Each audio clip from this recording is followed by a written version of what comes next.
नमस्कार दोस्तों, मेरे YouTube चैनल टेक्निकल बोर्ड में आप सभी का स्वागत है। आज हम बात करेंगे R600 रेफ्रिजरेंट चार्जिंग में कौन कौन से टूल्स की ज़रूरत होती है, उसके बारे में हम पूरी इन्फॉर्मेशन, पूरी जानकारी लेंगे आज, जो बहुत ही महत्वपूर्ण है क्योंकि ये जो रेफ्रिजरेंट है वो हाईली फ्लेमेबल होता है। तो हमें सभी सेफ्टी का ध्यान रखना चाहिए, सारे सेफ्टी मेजर्स का हमें ध्यान रखना पड़ता है।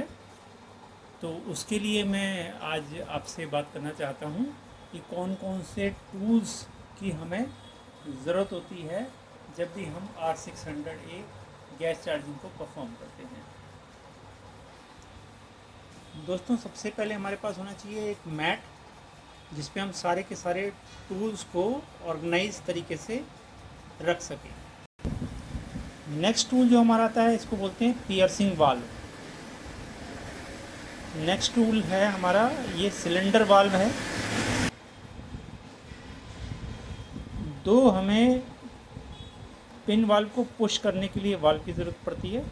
इसको हम जैसे जैसे आगे की तरफ बढ़ाते हैं, प्रेस करते हैं, क्योंकि इसमें ये पिन वाल्व इस्तेमाल होता है। तो पिन वाल्व को पुश करने के लिए स्पेशल वाल्व की ज़रूरत होती है, हाई साइड के लिए और ये लो साइड के लिए। एक ट्यूब कटर की ज़रूरत होती है। ये नॉर्मल टूल्स हैं, एक स्मॉल स्क्रू ड्राइवर, एक big screw driver, knows plier, combination plier, एक बड़ा ट्यूब कटर, कैपिलरी कटर और pinch of plier, can base और साथ में रेफ्रिजरेंट सिलेंडर। इसके बाद एक सुम्मी की ज़रूरत होती है। कभी कभी ट्यूबिंग का साइज़ हमें फैलाना पड़ता है, तो हम सुम्मी का इस्तेमाल करने के बाद हम स्वेजिंग टूल का इस्तेमाल करते हैं। पिन वाल्व हमें दो चाहिए ट्यूब के साथ, क्योंकि ये जो पिन वाल्व हैं R600 के लिए स्पेशल बनाए जाते हैं। ये चार्जिंग लाइन और ये ड्रायर साइड के लिए। ये क्लीनिंग ब्रश है जो कॉपर की पाइप को और लोहे की पाइप को क्लीन करने के लिए इस्तेमाल किया जाता है। सेम वे में हमारा जो फाइल है, ये भी क्लीनिंग के लिए इस्तेमाल की जाती है।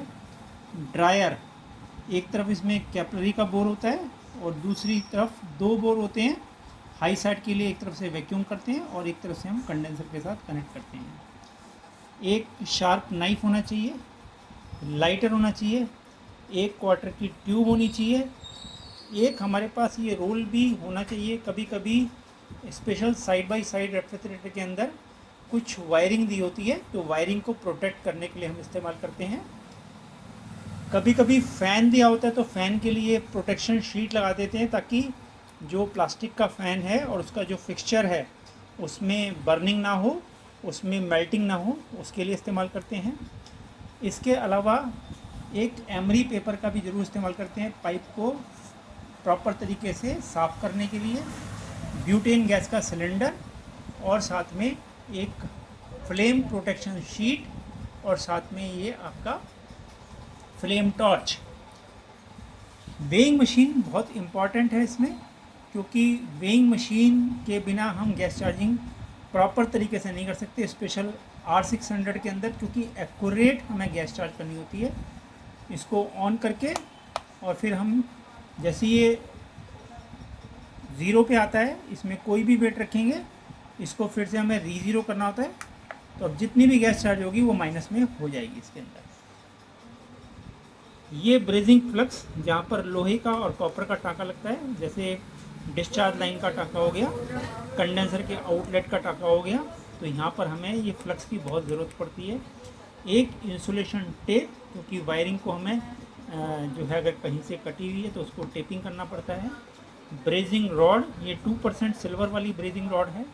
इसके अलावा क्लैंप मीटर, थर्मामीटर, ये भी बहुत इंपॉर्टेंट है। ये दो होने चाहिए, एक रेफ्रिजरेटर कंपार्टमेंट के लिए और एक फ्रीज़र कंपार्टमेंट के लिए। और साथ में हम इस्तेमाल करते हैं compound gauge with 3 charging line. So दोस्तों, ये हमारा R600A का पूरा टूल्स का सेटअप। तो इसी से हम अपने साइड बाय साइड के रेफ्रिजरेटर में, नॉर्मल रेफ्रिजरेटर में गैस चार्जिंग करते हैं। Thank you so much.